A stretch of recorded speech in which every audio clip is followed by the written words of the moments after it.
Qeveria greke është vendosur të mos lejojë që trashëgimtarët e nazistëve të elmojnë jetën shoqërore, të kryejnë akte kriminale dhe të gërujnë themelet e vendit. Kjo ishte deklarata e kryeministrit grek Antonis Samaras në një mesazh televiziv për vrasjen e 34 vjeçarit Pavlos Fiasas. Samaras tha se ishte një vrasje çnjerëzore dhe çdo grek e dënon me indinjat, ndërsa apeloi ndaj të gjithëve që të respektojnë mundin dhe sakrificat e popullit grek. Rruga e dhunës shkatron çdo perspektivë të Greqisë, tha kryeministri grek, që sipas tij demokracia është shumë e fuqishme nga sa mendojnë armiqtë e saj. E dim të gjithë se vendi ndodhet në një moment tepër kritik dhe se populli ynë po duron sakrifica të mëdha për të fituar mbi krizën dhe për të arritur rilindjen e tij ekonomike.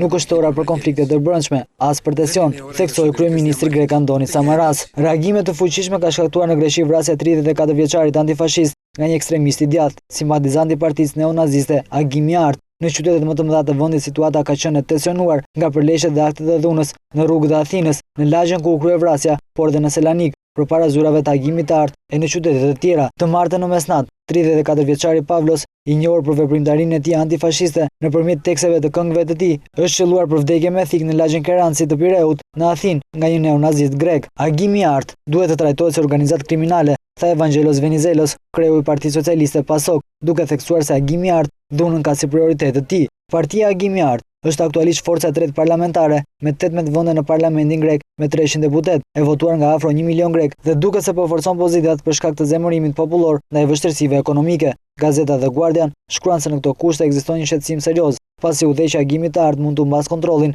mbi përkrahasit e partisë, të cilët e shohin veten si ushtar në një luftë armatosur me qëllim përmbysjen e një sistemi politik që fajsohet për problemet e vendit.